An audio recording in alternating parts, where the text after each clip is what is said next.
Жедел ақпарат, саламатсыздар ма құрметті көрермендер. Ең соңғы жаңалықтар алашылардың қатарынан білгіңіз келсе, лайк және подписация таңбаларын басып, біздің арнамызға жазылуды ұмытпаңыз.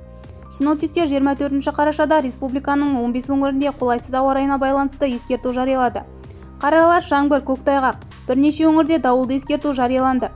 Астанада түнде қар, күндіз қаралар, жаңбыр жауады. Көктайғақ болып дауыл соғады. Түнде және таңертең тұман түседі деп күтіледі.